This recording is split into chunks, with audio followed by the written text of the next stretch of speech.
Hello, how are you doing? And I start right away with breaking a promise. I said I would not show you when I'm drinking a coffee, but here we go. That's what I'm doing now. And after that, we can jump right into today's topic. So here we are, 3D Rhino. The difficult thing is, of course, what can I show you in, 8-10 minutes? That is actually part of a 3 to 4 weeks work progress. So I think I keep it to the initial thoughts, and we will revisit the model or any part of it later on. So I started by putting the background image in. I put the goalposts, as I call them. That is the deck levels, the length, the center line, and then right. First things first. The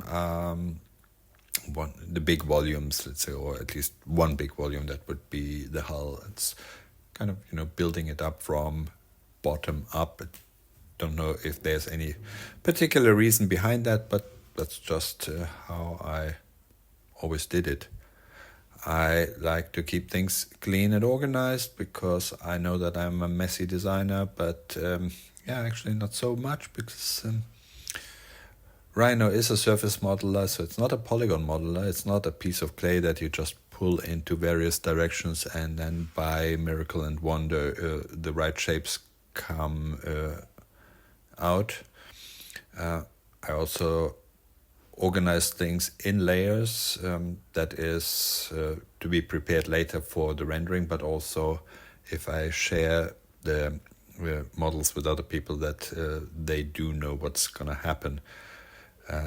So layers, that's the work layer first, that an archive layer where I just dump the used curves usually and switch it to invisible, because occasionally I might need one or the other again. And then the next layers are just by material. I think that's probably another topic in itself. I said Rhino is a surface modeler, so surfaces are made from curves, and that's why curves are an important part of the work progress. They might be simple curves from constant radius, but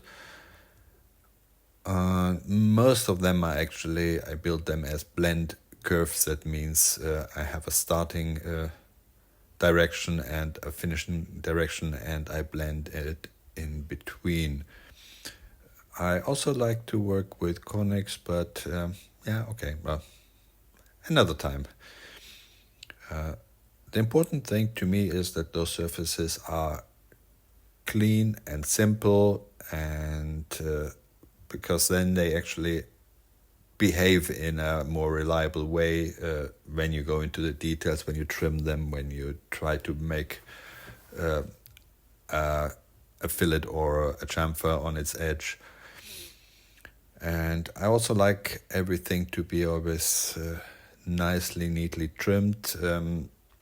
Don't have any surfaces that stick through each other, So again, if you share your work with somebody, you don't want them to get some mental breakdown because it's all over the place.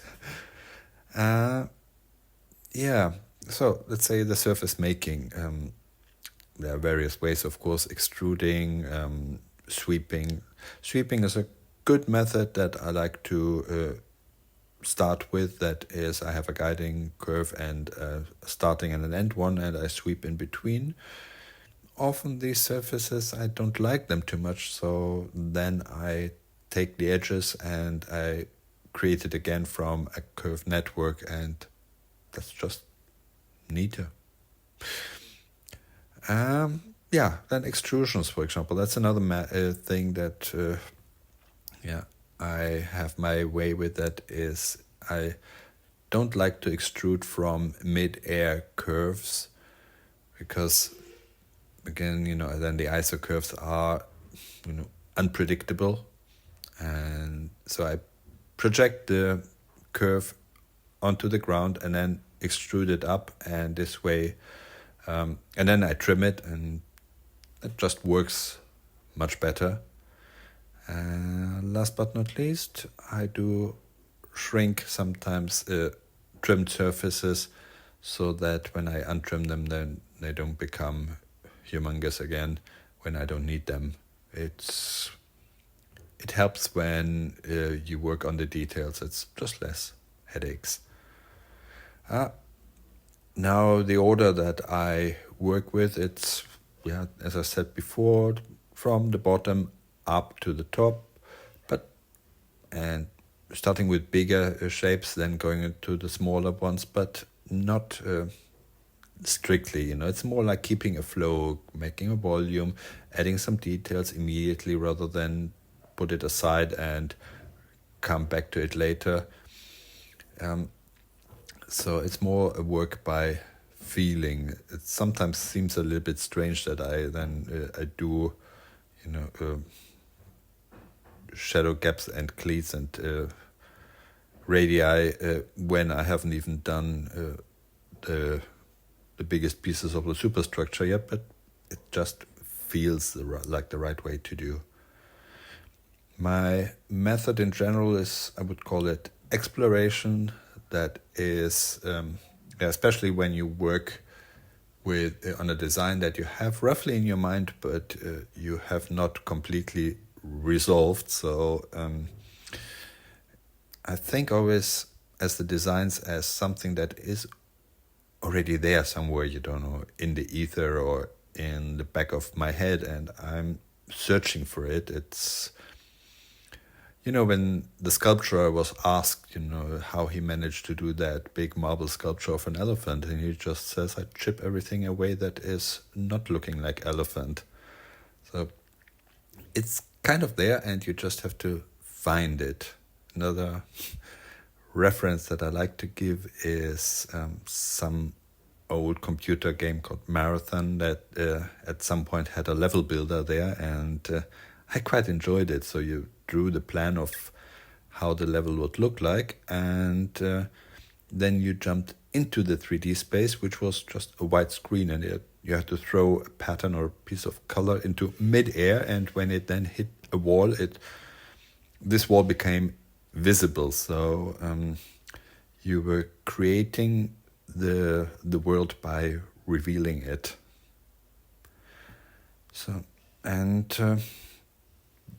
so it is exploration. So you look at it and you create shapes and evaluate them by whether or not they match what